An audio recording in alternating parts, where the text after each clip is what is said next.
Hello, everyone, and welcome to the Fantasy Griddle podcast. Check out our website for waiver wire ads, rest of season rankings, and more on fantasygriddle.com.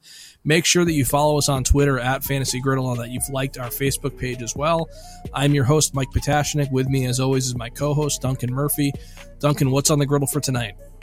Tonight on the griddle, we have a very special interview with Eric McClung of playerprofiler.com. We're also going to get into a little bit of a preview of the Thursday night matchup between the Jets and the Cleveland Browns.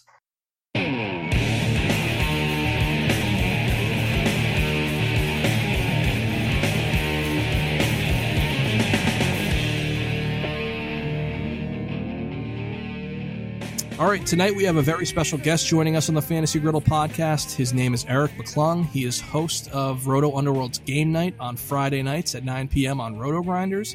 He's also a contributor on NumberFire and Yahoo Fantasy. He's also the editor-in-chief of the world-famous PlayerProfiler.com's Draft Kit. You can follow him at Eric McClung on Twitter. Eric, how are you tonight? I'm doing great. Fantasy Griddle. I like the name. You know, if you're having your pancakes, your waffles, whatever the case may be, off the griddle, much, much better than just, the regular frying pan. So love the name. Love the griddle. Let's get at it. Yeah, I've been following you on Twitter for a couple of years now through Player Profiler, and you've always been great about giving me waiver wire tips through Twitter. So definitely happy to have you on the show tonight.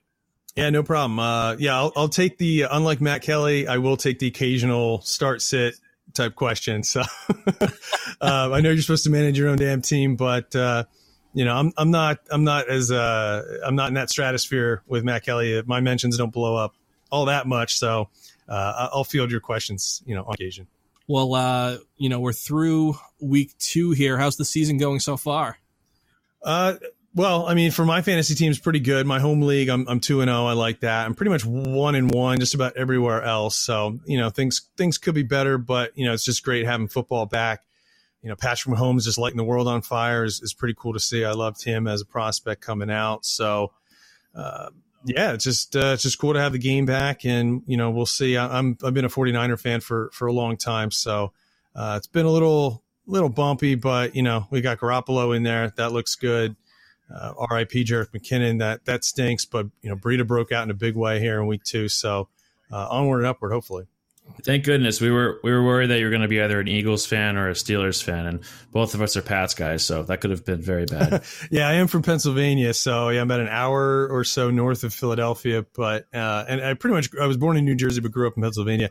I always kind of had that mindset of like, why do I have to like the team just because I'm from the area? Like even as a little kid, I kind of had that mindset. And now I remember 1989, I was 6-7 years old or whatever. My dad sat me down on the couch and we watched the 49ers against the Bears.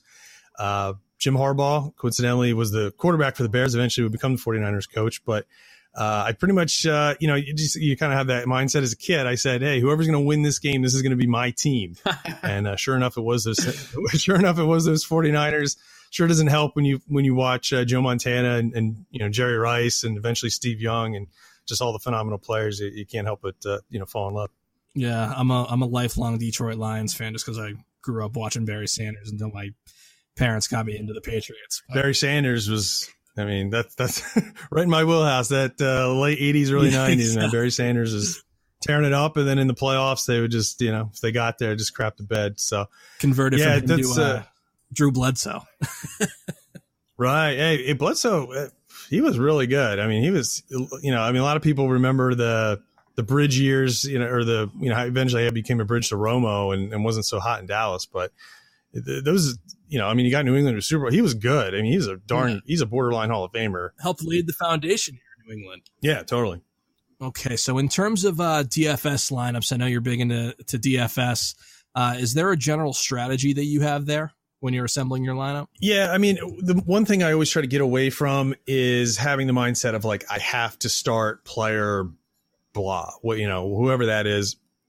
For example, like in week 2, Alvin Kamara coming off a huge week 1, a lot of people just are like, oh, I got to play Kamara. Or, maybe I'll save a little bit, go to Gurley. But I thought Melvin Gordon or Christian McCaffrey, in terms of just touch projections and just sort of, points per dollar, kind of equating that, I thought just made so much more sense to save a couple $1,000s and go with those guys. So, number one, just don't ever feel like you absolutely have to play a certain guy if he's expensive. I mean, obviously in week 1, you had to play James Conner just because of the opportunity plus the price. That's an easy play. So there's cheaper, lower end guys. Yeah. I mean, Coleman was a guy in week 2. Tevin Coleman was a guy you had to play. Stuff like that. But when you get into the high end, these $9,000, $8,000 players, they take up a lot of cap, really quickly. So try to avoid, those quote unquote must plays. Quarterback is an area where I like to save if I can. Mahomes was almost an auto play for me once I saw he was only $100 more than Alex Smith on DraftKings last week. So, I like to look and defense. And a lot of people have caught on to this, especially in the last year or two. Defense almost doesn't matter. Just work your way from the bottom on up and just come up with like the most reasonable play. I like the Patriots in week 1. I like Dallas a lot here in week 3. Pretty much you just want to get some sacks, maybe some turnovers. Points allowed isn't particularly relevant. So defense is a great opportunity to save. So that's pretty much where I start. Tight end, I like to go cheap tight end. So yeah, if I can get a reasonably priced quarterback, a cheap tight end, and like a dirt cheap defense, that pretty much sets you up with a pretty good blueprint where you can go ahead and start plugging in your receivers and your backs and kind of go from there. How do you determine which players will be low owned prior to the start of the games? Do you try to assemble your team with players that are going to be low owned, or how do you do that? Well, yeah, that's a good question. RotoGrinders has pretty good ownership projections for tournaments, but I've always had a pretty decent feel for whatever reason with kind of just figuring it out kind of on my own, I guess, who's going to be highly owned in cash games. I primarily play cash games and do pretty good with that. I haven't really, been to a big tournament or anything like that. I'm kind of so in tournaments, but no, primarily cash. I don't know. I just sort of just get there. I don't know. I end up just eating a lot of chalk, not really on my own. It just, I don't know. It just ends up happening that way. I do listen to a lot of podcasts and do, read articles and things like that. But early in the week, I pretty much have a pretty good beat on who's going to be owned, just taking a look at price and the opposition and just kind of figuring it out that way. I wish I had a real explanation for it, but no, it's just something that's always kind of come to me naturally in terms of cash games. Tournaments, yeah, I mean, that's kind of the wild west. I try not to get too fixated on ownership. The one thing, though, I think, especially for casual DFS players to stay away from or to avoid is, you don't have to have like the 1 or 2% owned guy to win a tournament. You can easily win or be very competitive in tournaments with guys that are 10%, 15% and above. It's just you don't have to get super cute and go with these like dirt cheap guys that are going to be barely owned and you're just hoping and praying for a touchdown or two. And that's a situation that doesn't work out. So ownership, it's definitely important, especially in tournaments. The way though that I'll try to leverage things is find a guy who I like at around the same price tag and just take my cash lineup and I'll just swap out, this receiver for another receiver. He's in a decent opportunity, or maybe he's on the road against a little bit more of a difficult matchup, whatever the case may be. And I just know the ownership isn't going to be there because the guy who's $200 more is in a way better matchup. So I'll just, make that little swap and just run that lineup in there. So I'll have a lot of chalk with just that one little change up. And usually when I do decent, when I have a good day in tournaments, usually it's like that. I kind of stay with my cash lineup and I just tinker 1 or 2 guys. Just, once you like blow it up and get real crazy, at least for me, that's when I get off the rails and things don't work out very well. Yeah. I've been getting more and more into DFS. I did several, I played a decent amount last year. And something I was always, curious about is, do you ever factor in like the weather to some of your decisions? Like if you find out there's a lot of rain coming into an area and maybe the pass game isn't going to be what you thought it would be, do you ever adjust your lineup based on what the weather projections are? Or do you kind of just ignore that? Well, the answer is that you should almost always ignore it. But no, I definitely have been guilty, especially in week 1 with the Cleveland-Pittsburgh game that, took me out of playing Antonio Brown a lot more than I would have wanted to. Roethlisberger as well, although he threw like 1 million interceptions or whatever. But generally speaking, yeah, it's really caused me more harm than good. If I just would have, never listened to anything weather related, I probably would probably would do a little bit better here and there in certain spots. But, I think really the rule of thumb is if it's sustained winds over 20 miles an hour, I want to say, I know there's somebody much smarter than I that did a really good report on that. Jonathan Bales, I believe in one of his DFS books, or I think he also wrote about it maybe years ago on like RotoWorld. That was pretty much the thing to avoid, a sustained gust of winds 20 miles an hour or more. I mean, we've seen shootouts in blizzards and, guys be, very successful in really bad snow conditions and things like that. So for the most part, yeah, it's something you're probably better off just ignoring. So, Eric, how about for this week? Any players in particular that you're looking at? So, if we can run through the positions here real quick. I think Cam Newton at only 6,000 on DraftKings. That's pretty much where pretty much anything I talk to you about right now is going to be DraftKings related. That's pretty much where I start and put the most of my money into is in DraftKings. So, Cam Newton at only 6,000, I think, is a really nice value. However, Patrick Mahomes is about $1,000 more, and that is just, I mean, that I mentioned him in the very beginning. He's setting the league on fire. Looks phenomenal, has all the weapons, has a great coaching, anything you want. He's going to shred the 49ers. So I think you want to find a way to pay up for him. Running back's a little tricky. I want to play Dalvin Cook, even though, he's been pretty bad running. However, the targets have definitely been there. Buffalo like players are literally quitting in the middle of games on the Bills defense. So, Cook, I think he said he was cramping or whatever. He left the game last week. So I want to see kind of how that develops. But Cook is a guy that I definitely like. On the cheaper end, I think Tevin Coleman against the Saints is in play. They really didn't elevate his price a ton. Gio Bernard is underpriced, given what projections are going to spit out for his opportunity with Joe Mixon gone for a couple weeks here.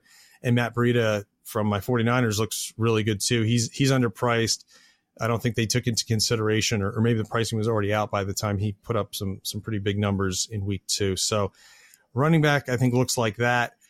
Receiver, T.Y. Hilton very quietly has gotten double-digit targets in both games. I think he is significantly underpriced. Nelson Aguilar gets Carson Wentz back. He's getting double-digit targets as well. He's getting opportunities to throw the ball, to run the ball, all sorts of stuff. So I think Aguilar's in a great spot at a great price. And Sammy Watkins, I think he's like 5,100 on DraftKings. I like that price a lot. I think he is borderline cash viable. We'll see, kind of as things break throughout the week. But for that price, I like it. He's getting a decent amount of targets. They're going to be, deep balls. Again, the 49ers, not a very good defense. If he gets, I guess it doesn't matter who Richard Sherman guards. If it's Watkins or Tyreek Hill, it's going to be 6 points probably. Jared Cook, if you want to, so I want the Cook and Cook lineup here. Dalvin Cook and Jared Cook. He's pretty much been a top target for Derek Carr, who I'm not a fan of at all, but he continues to feed Jared Cook, so we'll go that route. And then the Dallas Cowboys defense is almost near the absolute bottom on the DraftKings defense salary, and we've seen Russell Wilson I feel so bad. Russell Wilson is a Hall of Fame talent, and he has like nobody around him right now. And the Cowboys, they can get to the passer, and again, it doesn't really matter, although after looking at what Chicago did, I don't think Seattle scoring a lot of points is probably in the cards either way. But even if they were looking like a decent scoring offense, I would have no problems rolling out the Dallas Cowboys defense anyway, just because I think Russell Wilson, unfortunately, is just going to get sacked, 3, 4, or 5 times, whatever the case may be. And Dallas does have some pass rushers. So, if you plug in Mahomes, the Dallas D, Jared Cook, and some of these cheaper running backs, I think it's hard to go wrong. Yeah, that game last night was absolutely brutal. He was getting just beat up all night long, running for his life. Looks pretty bad over there. I have Russell Wilson on a team, and I've been trying to shop him for the last week, and nobody's buying right now. So I'm kind of stuck. Yeah, that's unfortunate. Once Doug Baldwin went down, it was pretty much curtains, sadly. It's just, it's crazy. They're a team that, like I said, he's a Hall of Fame talent. And it's just since that one draft a couple of years ago, just trying to get talent on this team has just been, nearly impossible. Pick after pick. And I guess Jimmy Graham, that trade you could say maybe kind of worked out. I don't know. But it's just, it stinks, man. As a 49er fan, I wanted to hate Russell Wilson so bad when he came into the league. But I mean, he's won me over at this point. I mean, the guy is just so good, and it's just a shame what's going on in Seattle.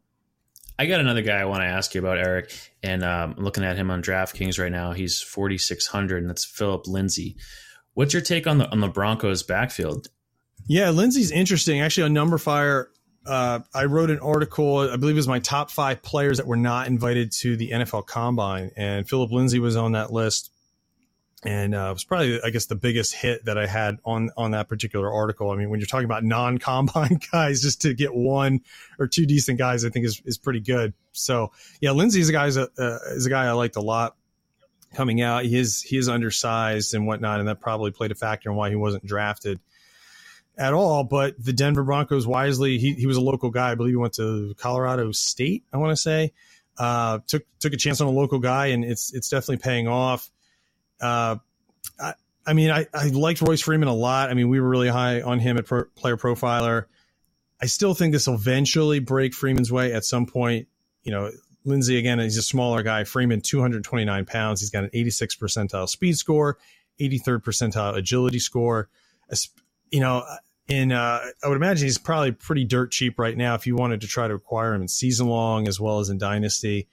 I don't think you certainly couldn't play him in cash because it does look like a split situation. So it's interesting. I'm kind of torn here because these are 2 guys I really liked coming out of coming into the draft and afterwards. So it's difficult to see 2 players that you like kind of competing head to head here. Lindsey certainly looks like he's pulling away with it, but I'm not ready to count Royce Freeman out just yet. Yeah, it looks like they're going I think someone in Denver mentioned that they're going with the hot hand approach because the workload was just so different from what you were expecting in the last game. It's a close game with the Raiders, and Phillip Lindsey has 14 carries, and Royce Freeman, I think, had 4. So it was just a crazy split in the workload. Freeman did get the goal line carry, so obviously you're happy with that, but very weird situation in Denver. Yeah, 8 carries for only 28 yards. 14 of that came on one run. So outside of that, didn't do a whole heck of a lot. And then, he scored the touchdown, as you mentioned. Only 1 target in the passing game. Yeah, unfortunate. But yeah, he's still a guy. I'm not ready to give up on him. Although it is really cool to see Lindsey, a guy that I thought was really, really disrespected. He was a big college producer, and didn't really get a chance to show it at the Combine, which I thought was kind of silly. But good for him. But yeah, I think Freeman like I said, he was a huge producer in college as well, and he really has more of the prototypical size and whatnot. So, we've seen this, we've seen situations like this play out before, where it takes a couple of weeks or by midseason or whatever. And Lindsey being a smaller guy, if Denver, they could be playing with fire here. If they say, okay, we're going to make him the featured guy, and then he gets blasted a couple times, he's not really built for that. And then Freeman's going to inherit that role that way, which would be unfortunate. So, I just think that in the end, Freeman's still the guy that I would want to bet on. Sure. And I know I messaged you last week on Twitter, and you said that you were targeting Phillip Lindsey on the waiver wire. So that appears to be a great ad right now. Are there any players, and this may air after the waivers have come and gone, but still maybe some of these players will be lingering. Are there any players this week that you're trying to add on off of waivers? Well, Gio Bernard is definitely the guy, with Mixon. There's reports that he's going to miss, 2-3 weeks. And then there's reports he's going to miss like multiple months. You just don't know how guys are going to respond. So, Gio Bernard, he can run it. He can catch the ball. He can do anything. So Bernard's definitely going to be the guy, the most significant guy. And then you have to look at Callaway in Cleveland. I think Landry's a little banged up. Then, of course, they just gave up on Josh Gordon kind of unexpectedly out of nowhere. Callaway looked really good on that deep ball they threw to him, and he scored for a touchdown. So Callaway is a guy I think you definitely want to get. Corey Clement, from Philadelphia. There's rumors that Jay Ajayi's back issue is going to keep him from playing. So that's definitely a guy that you want to get. Philadelphia's got kind of a weird rotation with their backs, which is probably the right football move, but obviously as fantasy players, it's not what you want to see. you also want to take a look at what's going to happen with Darren Sproles if he's going to be healthy or not, because I believe he missed week 2. So Clement could inherit just a pretty big role by default. So those are the guys that you want to spend your fab, and your people are still doing the waiver priority. I mean, you got to talk to your commissioner about that one and get with the times. But those are some guys that you could use your priority on if you're still doing that. Absolutely. What do you think is going on in Pittsburgh right now with Le'Veon Bell? Obviously, he has not yet reported to the team, and now there appears to be an issue with Antonio Brown. I don't know if this was an excused absence or if he just didn't show up on Monday, but what is going on in Pittsburgh? Are things just falling apart all over the place over there? Yes. Yeah. I mean, anytime your 2-star future Hall of Famers are not in your building, that's, yeah. I mean, you want to raise the flags, signal the alarm bells, or whatever, any cliche you could throw at this situation, would be appropriate. I mean, Le'Veon Bell, he wants to get paid. I mean, that's pretty much all there is to it. It's understandable. It's fine. I have no issues with him holding out. I don't think it's a good move, though, to miss games and miss paychecks.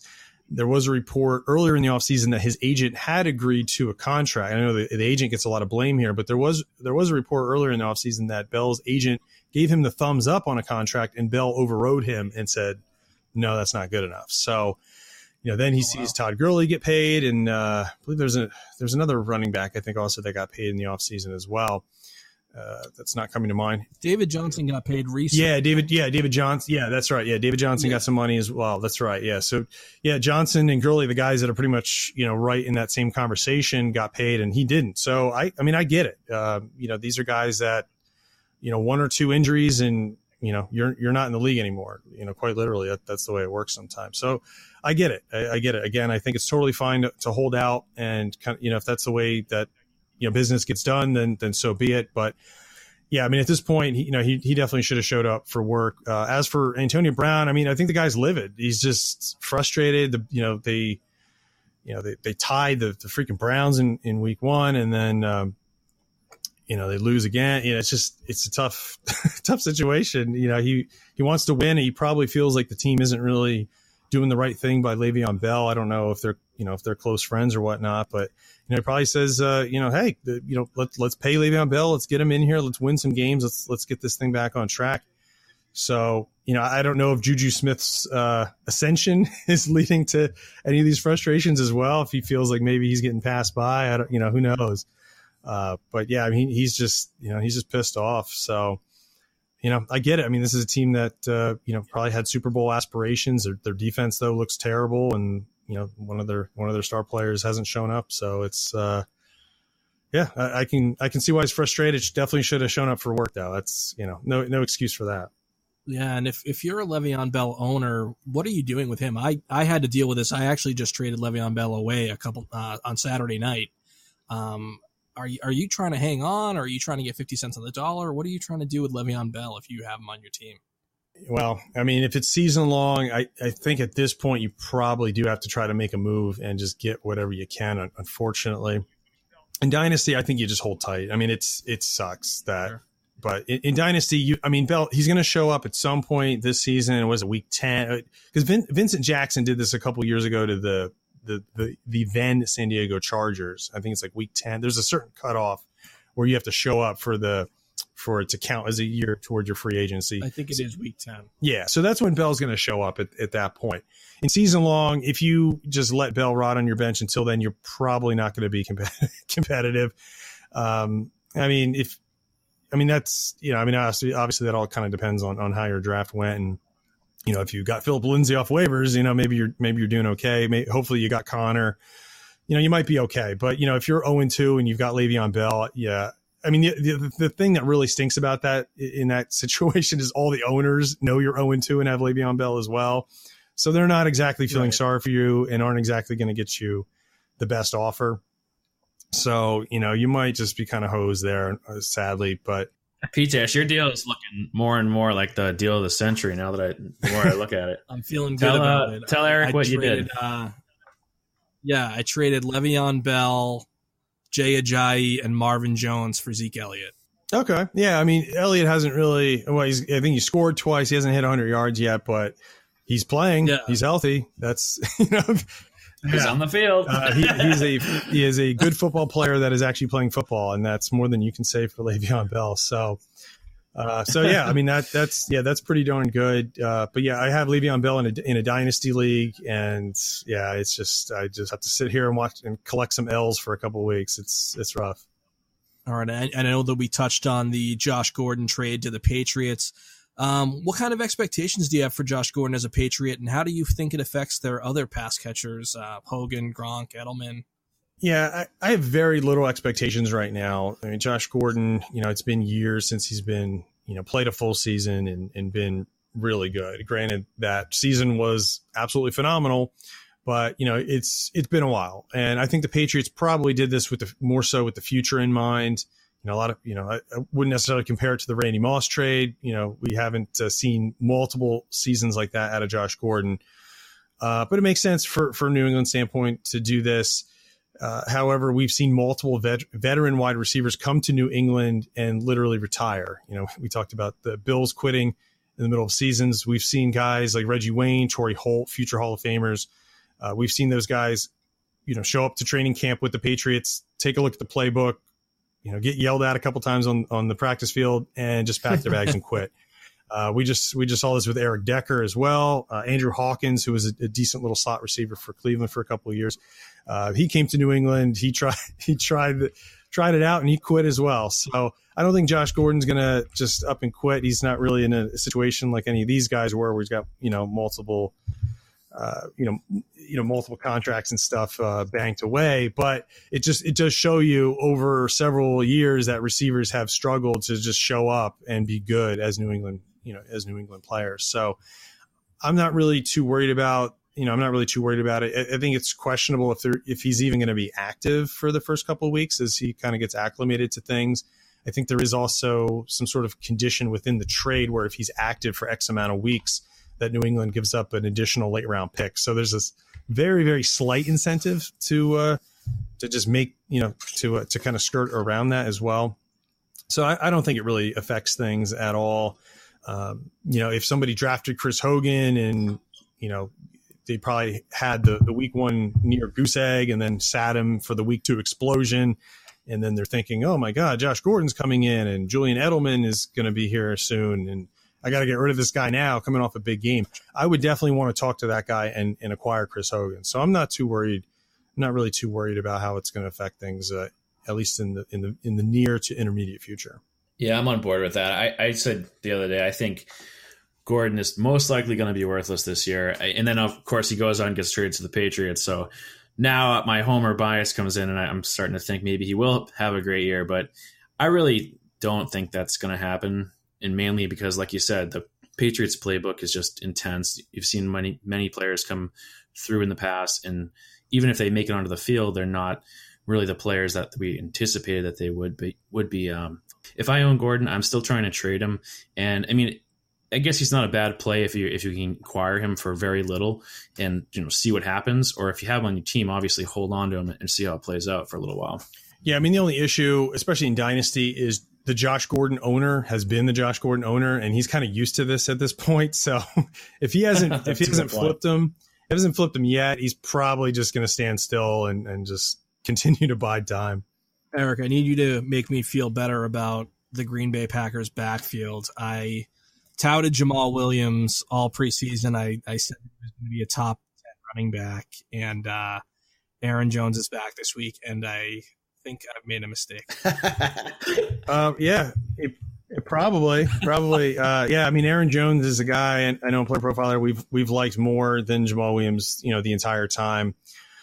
So Aaron Jones is here. Unfortunately, Jamal Williams did not really do very much of anything to hold him off. So here we go. So I like Aaron Jones a lot. College dominator in the 96th percentile, college yards per carry, 96th percentile, college target share, 89th percentile. All these are all numbers from Player Profiler. He was well into the high 80 percentiles in both the burst score and agility score at the combine. So I mean, he definitely looks like the real deal. He had definitely flashed at moments last year and then tried to play. I think it was like through a knee injury or whatever the case was, and didn't look so hot when he attempted that. But yeah, we saw some flashes. I guess the only issue potentially here would be Aaron Rodgers, where we've seen this before, where when he plays hurt with a lower, with a leg or knee issue, they put him in shotgun and they throw a lot. So, Aaron Jones may not even get a ton of carries because Rodgers physically right now, putting him, under center, doing drop backs, all that kind of stuff. It's probably not the best thing for him right now. So they're probably just going to put these guys in shotgun and throw it a bunch still. So, Jamal Williams looks like a sunk cost at this point. Aaron Jones, I would expect to take over, but even then, I don't think you can set your expectations overly high. If Aaron Rodgers was totally healthy and they were more interested in running the ball, then I would be way, way more excited about Aaron Jones. But just the situation right now, I would say it's a little iffy.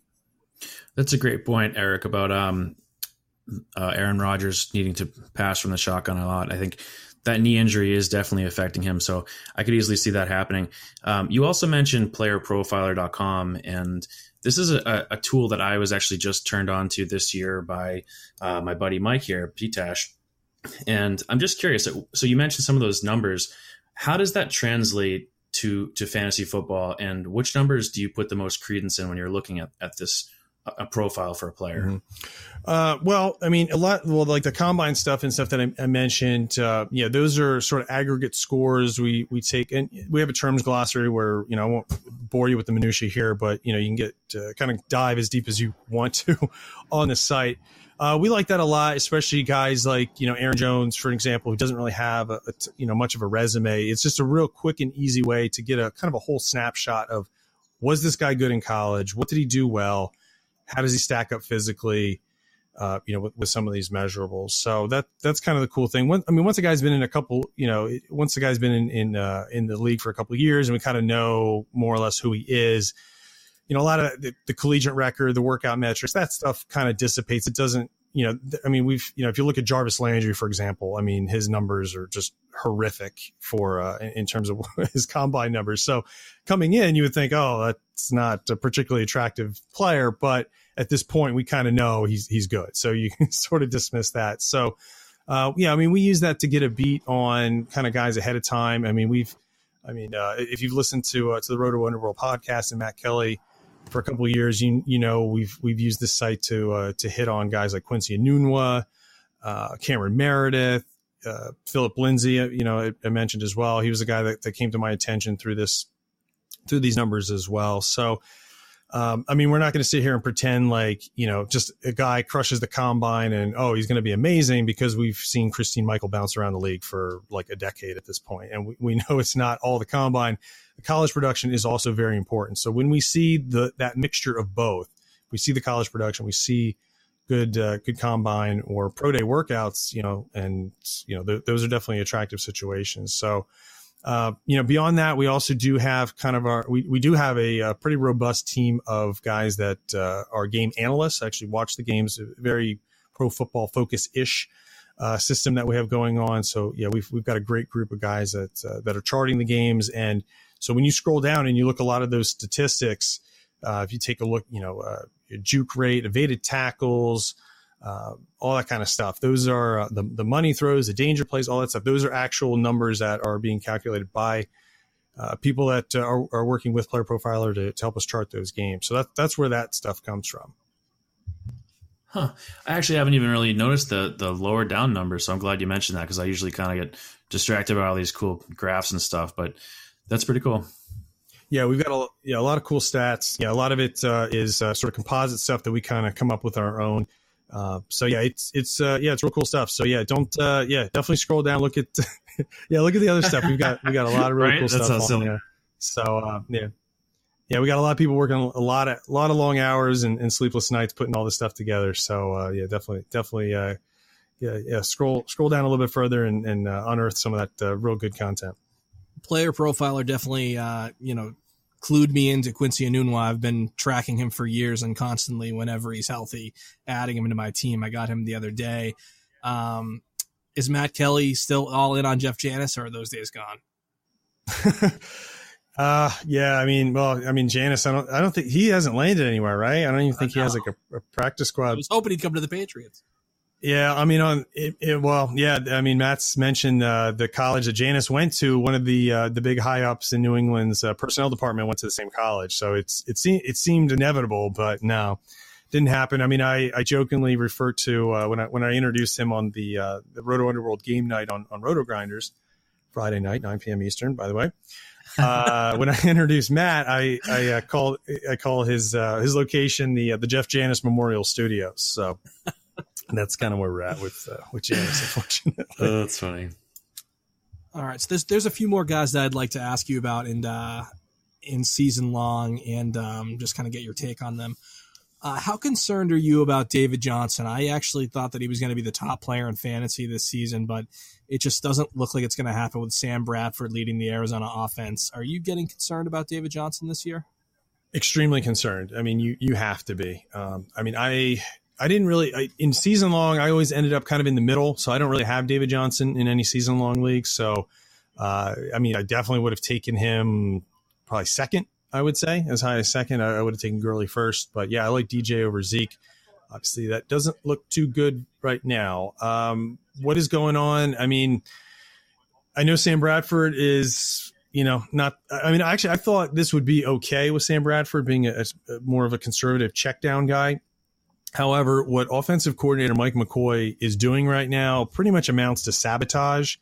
If you take a look at David Johnson's targets or lack thereof, it makes absolutely no sense. This is a guy that played receiver in college and was very good at it. And we've seen under Bruce Arians, we've seen David Johnson run like legitimate wide receiver type routes, wheel routes, go routes. He's basically a receiver.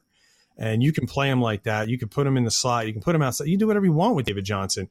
Mike McCoy, I don't know. I mean, he's been coaching in the league for multiple years. I would imagine he is aware of who David Johnson is and what David Johnson can do. He can Google David Johnson. He can look at David Johnson tape. He can look at David Johnson highlights on YouTube. He could, if he's got kids, he can watch them play the Madden football game, and see what David Johnson is capable of. But he's not interested in doing any of those things. And it really doesn't it doesn't make any sense. His ADOT, his average depth of target is way down from, as I mentioned, how Arians use him like a real coach would. I don't know. I don't get it. At a certain point, David Johnson just has to, go in there and say like, hey, I'm good at catching the ball, throw it to me. Like, can we do that? I don't know. If I was David Johnson, I would be just like flipping tables and just, I would be livid. I mean, it's sabotage. I don't know. I don't know. Did David Johnson like park in Mike McCoy's spot or something? Like, I don't know. It's just, it's bad.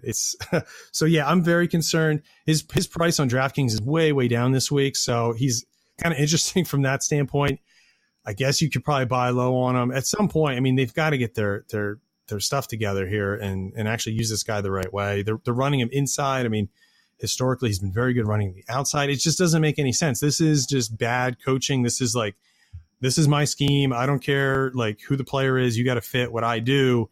And it just runs completely counter to everything we've seen from the Patriots, the Eagles, like these teams that actually like win games and go to Super Bowls and do like really important things. That's how they coach. Mike McCoy, you've been bouncing around for a while for a reason. And, David Johnson is the latest example of that. Yeah, and do you think it'll get any better if they make the switch to Josh Rosen, or do you think it's more scheme-based that he's struggling? It's got to be the scheme. I mean, Sam Bradford knows that David Johnson's good too. I mean, just, I don't know. And that didn't, and actually when I was watching that game, that didn't make any sense to me either. It's a blowout. Why not put Josh Rosen in for a couple, for a couple series, and let's just see if the guy's competent. I understand it was against the Rams. But I'm sure if you kind of put up the white flag, bring out your rookie quarterback, I'm sure they're not going to be interested in, Sue's probably going to want to sit Darnold, hey, we don't want to injure our quarterback. You guys, how about you don't want your guys to get injured either.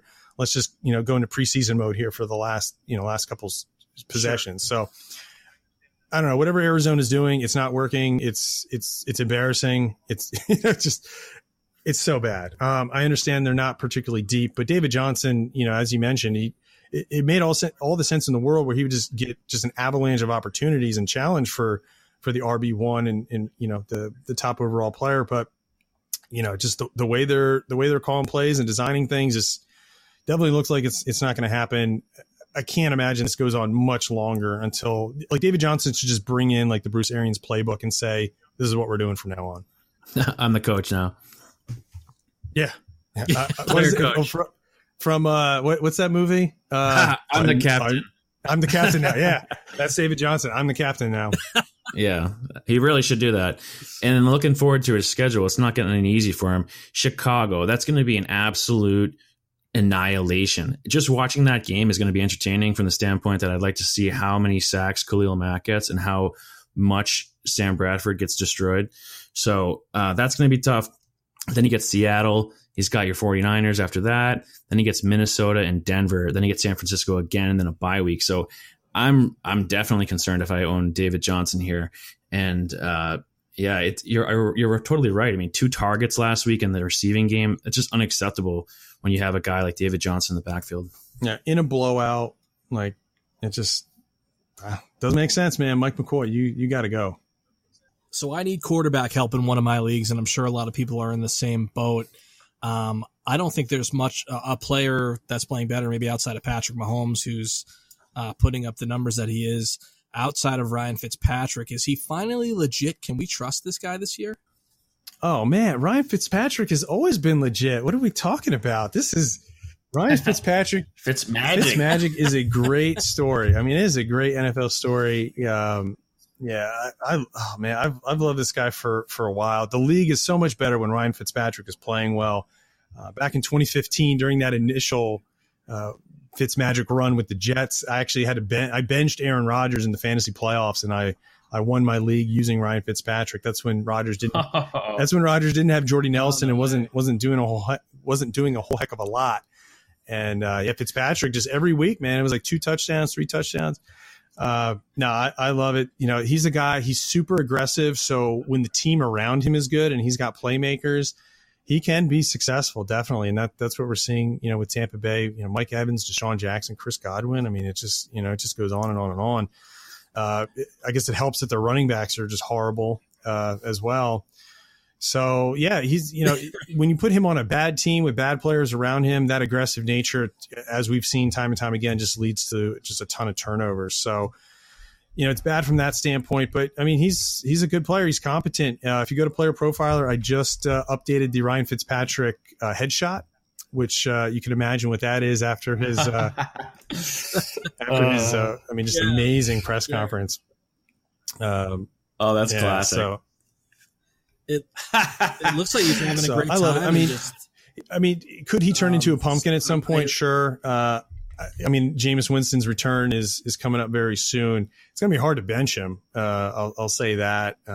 Winston, I think he's got like a lawsuit now pending. I saw right before we went online here. Like so an Uber driver or something. Yeah. So, it's the same incident that got him suspended. So he's not really in jeopardy further from that standpoint. But I mean, Winston, we've seen for a couple of years now, he's just, he's like, he's okay. He's decent. He's not really the guy that they thought he was when they drafted him. So, you're winning games. Fitzpatrick's playing amazing. I would not mess with this one bit. So, I would, if I'm a coach, I would continue to ride this out. But as we just talked about with Arizona, coaches don't always do the most intelligent things. Dirk Cutter, I'm not wild about him as Tampa's head coach either. But man, just keep it going. Yeah, quarterback. There's streamers. Streamers are available quite a bit. But yeah, if you landed on Fitzpatrick, yeah, I would just keep riding this thing out. For sure. And I know you're high on one of his targets, Chris Godwin. What can you tell about him and why you're so high on him? Yeah, Godwin. I was ready to play him across the board in DFS last week until Deshaun Jackson was cleared. But yeah, Godwin. As we pull him up on Player Profiler, pretty much the site tells the story how good he is. Just phenomenal. You take a look here. The 40-yard dash, his speed score pushing the 90th percentile. Very good burst and agility scores as well. Catch radius, 78th percentile. His Spark X score, we kind of kind of take an aggregate of everything and just kind of mash it all together to simulate Nike's Spark score, their athleticism score. He's 95th percentile. He broke out at a very young age while he was playing at Penn State. A college dominator, 67th percentile. So just super productive in college. I believe he was over 1,100 receiving yards as a sophomore. You know, he's over 6 feet tall. He's over 200 pounds. Just kind of hits all the marks that you want. You know, he was a steal. He's a late 3rd round pick. You know, we loved him on the site. Just, you know, the production plus the metrics just made all the sense in the world. He was, you know, just a phenomenal value in the real life draft. It's a little tricky in fantasy because, you know, he's essentially the 3rd target. But hey, if the running backs continue to play this bad for Tampa and Fitzmagic is still a thing here in a couple of weeks, you know, Godwin's gonna get his as well. He scored. Take a look here, week 2. Yeah, five catches for 56 yards and a touchdown. He scored in week 1 as well. So he's playing over 60% of the snaps. So yeah, 6 targets total. Yeah, his usage actually went up from week 1 up to week 2. So yeah, just a phenomenal player. Basically hit, you know, coming out of the combine, basically hit all the numbers that we were looking for, and a guy that we've been high on for a while. So I actually played Godwin this week, not in DFS, but in my season log league. And I came across an article of yours because I typed in Chris Godwin. I don't know what I typed in, Chris Godwin, waiver wire or something. And I'm reading the article and I was like, oh, this is a good article. Who wrote this? And I go up and it's Eric McClung. Sorry. Mans calls you McClung. So I got that name in my head. Oh, hey, love the Mans. No, he's the best. So yeah, that's something I wrote for Yahoo. Just some basic some quick takeaways from week 1. And yeah, Chris Godwin was the headliner there. And yeah, we called him a star in the making. And yeah, I totally believe that. You know, Mike Evans, you know, has some flaws. Deshaun Jackson's, you know, age, and you know, we've seen him get banged up. It looked like he was, you know, going to be iffy for week 2. Ended up playing, so he's 32 now. So don't know exactly how long that's going to hold up. And yeah, once Deshaun is out of there, you know, I think they signed Mike Evans long term. So it's going to be, you know, the Evans Godwin show for quite a while. Yeah. Do people call you McClung just like as a nickname? Well, you know, McDoodle is actually a nickname I picked up in slow pitch softball a couple of years ago. So yeah, I don't really get too much. Don't really get a lot of nicknames. Really? Stuff, but yeah, it's such a good name. I feel like it's one of those names that like you name your running back when you make a creative player in Madden. He's like something McClung. I don't know. No, I've never gotten that. It's a great name. No, there was actually a major league player, pitcher, Seth McClung, who he was a big ginger, burly, kind of the exact opposite of me. I'm kind of a skinny white dude. He was this big burly ginger guy. Yeah, he wasn't particularly good pitcher, but you know, I mean, just getting to the major leagues is quite an accomplishment. So no, not a long history of McClungs in athletics, but you know, we did get one into the majors, so I'll definitely count that. Fewer Patashniks in pro sports. That's true. The old P-Tash. Duncan, you got anything else? Yeah, I wanted to ask you quick, kind of nerd out for a second, and I like looking at numbers, and especially with baseball, I like looking at sabermetrics. And I'm just curious, do you have anything like that? A lot of these sites are coming out with sort of more of a sabermetric approach, like Pro Football Focus. You guys have a lot of stuff here. I'm looking at air yards and things like that. Do you have any particular favorite statistics, kind of advanced things that you're looking at in terms of players? Yeah, well, from the player level, I mean, yeah, you pretty much hit it. Air yards is a huge one. Average depth of target, big one as well. And what's cool about those is we've seen, and you can pull up articles and dive into it as deep as you want, but we've seen that these are stats and things that are predictive. They're not descriptive, which, you know, a lot of these stats are kind of like the next gen stuff, like, oh, his top speed. And, you know, some of this stuff is, you know, like average yards, like yards per carry against a certain type of defensive front, you know, that kind of, you know, it's like, how are you going to, you know, you're not going to know how many, I mean, you can kind of get a rough idea, but I don't think if you really bake that into a projection system, you're really going to get much more predictive by, you know, figuring out, how good is he against a base defense versus a stacked box and that kind of stuff. Those are more descriptive things. It's cool. It's kind of neat to know, but is it really going to make a big difference? Are you really going to spot a breakout type of player by those kinds of numbers? Probably not. So yeah, air yards, average depth of target, those are two huge ones. From a team level, especially against opposing defenses, Warren Sharp has a phenomenal site, which is all free, sharpfootballstats.com. If you take a look at the success rate that defenses have against the run, against the pass, he's also got like big plays. You could spend hours on Sharp Football Stats. There's all sorts of great stuff on there. So from a team level, and when I'm looking at DFS and figuring out, is this a good matchup? Is this a bad matchup? Whatever the case may be, Sharp Football Stats is one of the windows I always have open because I want to know kind of what those success rates are, because the box scores and things can get really misleading, especially right now early on, because, like the New Orleans Saints, for example, their defense was bad in the beginning of last year, and then they turned it around and turned out to be very, very good. And that could happen again. They added players in the offseason. They didn't really lose any significant ones. So the Saints could turn this thing around. But they've got, two pretty bad games on their resume. So it's really going to tie them down in terms of just sort of average, yards and all that kind of stuff. Touchdowns allowed, all that kind of stuff is going to go, it's going to get really skewed. Same deal where, a defense maybe is not very good, but just hasn't played anybody yet. They've got 2 layup opponents and their numbers look outstanding. But if you go to Sharp Football Stats and some of these other sites and you see like, oh, wow, like the opposition has actually been really successful against them in the run. They're just not scoring touchdowns. They're not really sustaining drives because they're just not particularly good. But they have, been overall successful in terms of, converting first downs and things like that. So that can really open your eyes. He's got also on that site a trending thing too. So you can actually look at like just the past couple of weeks. So you can pinpoint like maybe a defense had a significant injury, say in week 6. So, hey, let me take a look at this defense from week 6 to the present, or, things like that. There's just tons of things that you can do on the team level. And I think that's really where analytics and advanced statistics and things like that are probably the most useful, especially for DFS and for fantasy. Player efficiency can really swing kind of wildly from one year to the next. It's hard to bank on that. Especially in small sample size guys like, Deshaun Watson just looked like, the second coming of the quarterback, in his tiny sample last year. This year looks a little bit more human. Playing behind one of the worst offensive lines in the league certainly doesn't help. But, I think from on a player level, there's not a ton that can be predictive. A lot of it is just kind of fancy. Hey, this is a cool thing to look at.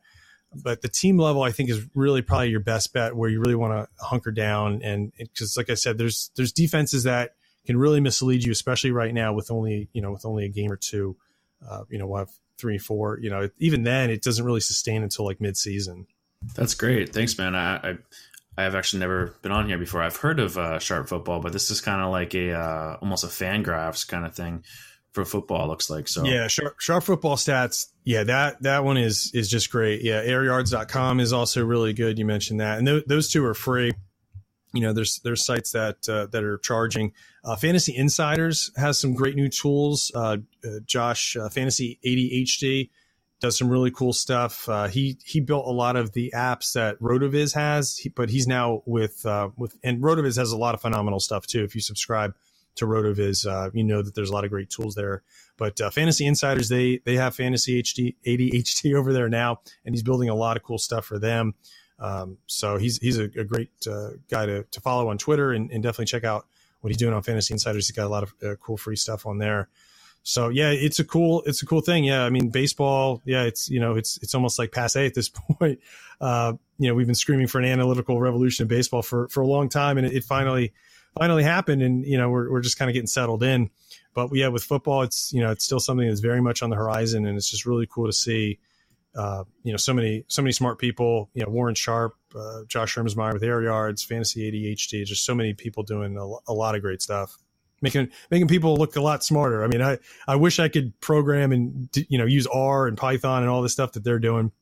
That's a little over my head. So I just kind of consume the information, spit it out, and it makes for good content, makes us sound a lot smarter. There you go.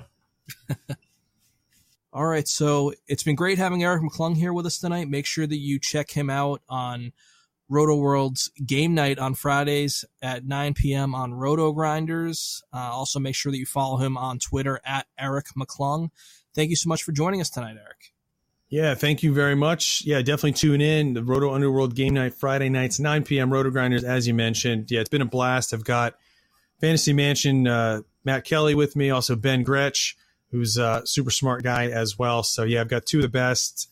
And, yeah, it's a blast doing the show. Thank you very much for having me on. Let me plug away here on all these little side things I got. I also do a weekly article on Number Fire for DFS, so you certainly check that out. So, great, man. It's getting late here on the East Coast, but, I'll have some breakfast. I'll fire up the griddle. I got no problems with little breakfast for dinner. There you go. Awesome.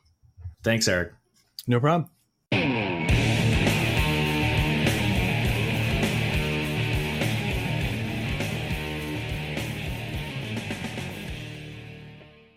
All right, so we're going to preview the Jets-Browns game. The New York Jets are traveling to Cleveland on Thursday night to take on the Browns. Going to start with quarterback Tyrod Taylor.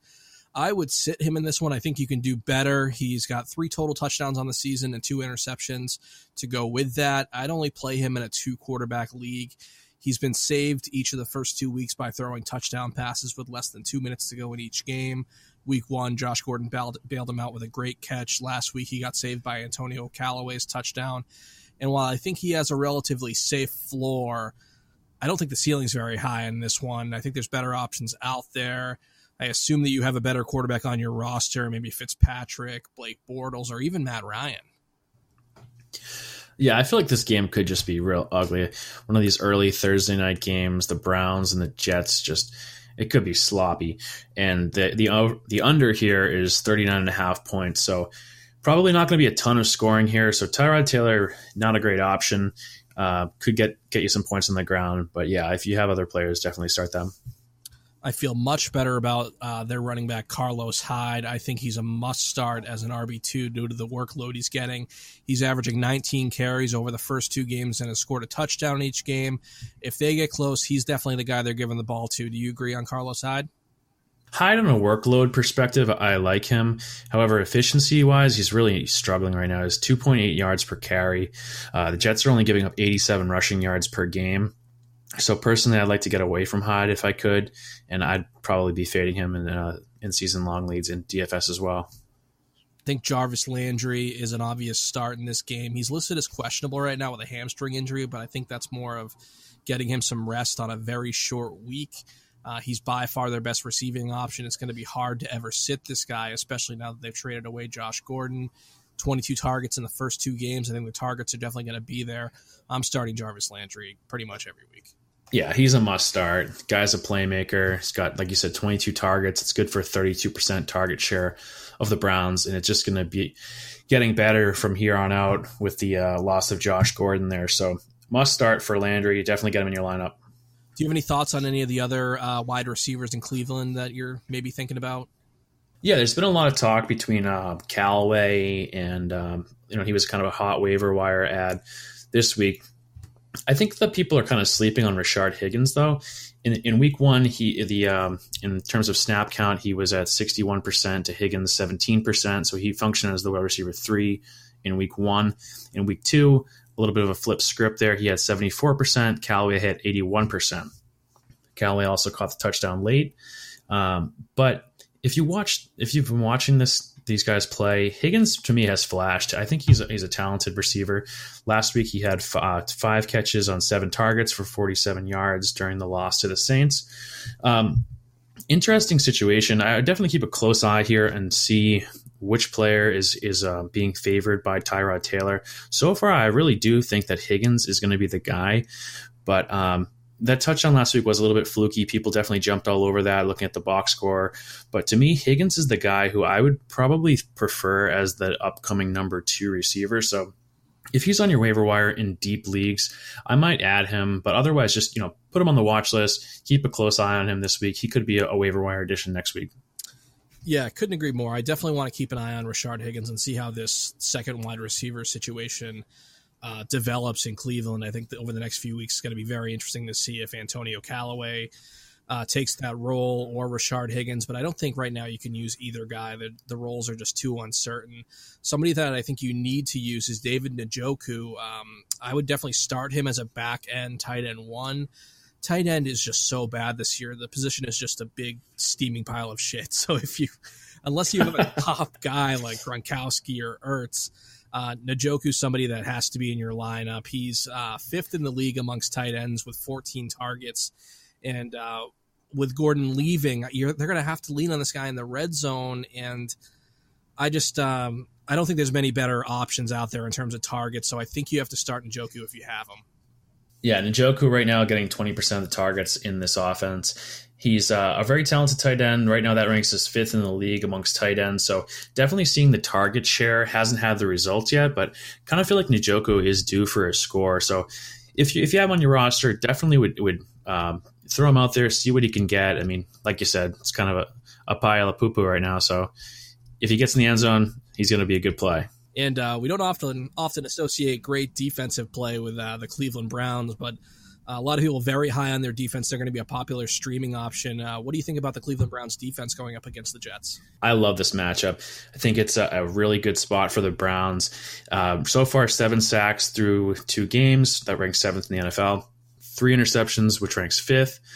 They just came off a game where they held the Saints to 62 rushing yards and 21 points. So Cleveland defense really turning it up here. They've got Myles Garrett, who's just an absolute savage. To quote the one-man thrill ride, he's just a beast on the defense. Denzel Ward, they added to the secondary. He's looking like he could be a top 10 cornerback, top 5 cornerback potentially even by the end of the season. So they're really looking good. They're favored to win by 3 points here. Low scoring game. Like I mentioned, the over is 39.5. So, and then the other thing we mentioned is that it's Darnold coming off of a short week, playing on Thursday, rookie quarterback, already has 3 interceptions and a fumble. So I'm looking for the Browns here to put up some good numbers as a fantasy DST. Yeah, I know I'm streaming them in a few leagues, and their defensive line has been playing great. They've held 2 strong offenses, the Saints and the Steelers, to 21 points each. They're going back home after a demoralizing loss to the Saints, and I really think they're approaching this as a must-win game, and you have to feel good about them, playing at home against a rookie quarterback on a short week. And that does lead us into the Jets. Sam Darnold, an obvious sit at this point. I expect him to struggle in this game. There's no chance I'm starting a rookie quarterback, this early in the season on a Thursday night against an emerging defense. Yeah, absolutely. Clear sit here, but, interesting player to keep an eye on and watch this point of the year. Number 3 overall pick in this year's draft. Interesting storyline here, too. He's going against the Browns, who are currently sitting Baker Mayfield. Darnold was taken 2 spots behind Baker Mayfield. So Darnold seeing the field early in the year. Mayfield's still going to be holding the clipboard, but we'll see what the kid can do. He had a good game week 1, week 2, not so great, but I have a feeling he's going to have his hands full with the Browns. For sure. I think it'll be a little bit easier for Bilal Powell, and I'm actually going to start him as a low-end flex option. He's playing more than Isaiah Crowell. He's only got 5 less carries on the year, but he's catching all of the balls out of the backfield from the running back position. Right now, Bilal Powell is the most valuable running back to own for the Jets, and I would play him as a low-end flex. Crowell, not so much. I'd probably sit him unless you don't have any better options. He's going to get the early down work and the goal line work, but I don't expect this to be a high-scoring affair. What do you think about the Jets' running back options this week? I really don't feel great about either running back. I think Powell is definitely the safer guy, considering he's going to be involved in the passing game. Through the first 2 games, he's got 8 targets for 79 yards and a score. He did have 12 carries in week 1. Last week only had 5. Crowell, he had a great week in week 1. Last week he only had 35 yards on 12 carries, so put up a stinker. I really don't trust either guy, but if you got to play one, definitely it's Bilal Powell in a flex role. Yeah, and there's only one Jets wide receiver that I would feel good about starting. That's Quincy Enunwa. If you have 3 wide receiver spots, he's got to be one of your top 3. If you don't, he's got to be in your flex spot. He's by far Sam Darnold's favorite target. He's a locked-in wide receiver 3. He has 13 catches on 21 targets and a touchdown to start the year. He's the only Jets wide receiver that I would feel comfortable starting. Yeah, Enunwa is really a beast. I missed the boat on this guy, and I missed it last year, and it pisses me off that he's on your team. Frankly, I'm going to try to pry him off your team before the year is out. But a point that I wanted... I traded him to you before. Did you really? Yeah, I traded a couple years ago. I traded him and D'Angelo Williams to you for Latavius Murray and Matt Asiata. I say I won that deal. I don't know. It was pretty close. Asiata at the time was doing some work, but yeah, I'm a big Enunwa fan. And one stat that I want to mention here, an advanced stat that's kind of cool from Pro Football Focus. They do points per opportunity, PPO. They take total fantasy points and they divide it by carries plus how many routes they run. So basically, any opportunity they have to get points, this is averaging it. Right now, Quincy Enunwa, 0.59 PPO, points per opportunity, which ranks 10th in the NFL. So it's getting a lot of opportunities. When he gets the ball thrown his way, he's really doing a lot with it. This kind of captures everything that he can do with that opportunity. So I really like Enunwa. I think he's going to be peppered with targets here. And even against the strong Browns defense, I think he's going to do some work. What are your thoughts on Tyrell Pryor? Pryor actually has been coming on quite a bit here. He's got 11 targets so far. I think he's developing into I think he's passing Robby Anderson to take that number 2 role. Right now, he leads the team with an average of 19 yards per catch. And last week, he had a nice play for a 44-yard pass where he kind of looked like his old self. And, this guy's only one season removed from being a waiver wire darling, one of the best players at the wide receiver position. He was really positioning himself for a huge contract. Then he gets injured, has a completely down year. And I was just reading about him, and he was talking about how he's trying to become more violent on the field, running as violent routes. And this guy, when he is healthy, he's one of the best athletes in the NFL. So I'm keeping an eye on Pryor. I'm going to see how he develops here, but I think he's taking that number 2 role. Yeah, Robby Anderson, he's a definite sit right now. I wouldn't drop him yet because he's so talented, but if you have Robby Anderson in your lineup, he's just a total dart thrower right now. He had 1 catch in week 1 on just 1 target. It happened to be for a 41-yard touchdown that saved his week. And last week he had just 3 catches for 27 yards. So I would not feel great about using Robby Anderson. I'd keep him on the bench. I would not drop him yet, but definitely sit Robby Anderson. And that's really it for this game. I expect the Browns to really show up here and definitely beat the Jets in a low-scoring game. They're 3-point favorites, as you mentioned. I think they'll struggle to hit the total 39.5, and a big reason why that is because the Browns just signed an undrafted free agent kicker who hit less than 70% of his field goals in college. So if you're a gambling man, I would definitely bet on the Browns, and I would definitely take the under in this game. But, our good buddy Greg Morris might be taking the under in this one. Who knows? Yeah, I think he said he's taking the over, but I just can't. He's taking the over? The kicking situation the way it is, and just the lack of firepower on these offenses, I don't know how they're going to hit 40, but we'll see. We'll see, and that's really all I have for this game. Yeah, could be a toilet bowl, which is sometimes fun to watch. I'm actually just going to be tuning in for the Cleveland defense. Frankly, I think these guys are exciting, and I want to see how the Jets offense looks. And aside from that, kind of just going to be a sloppy Thursday night, I'm sure.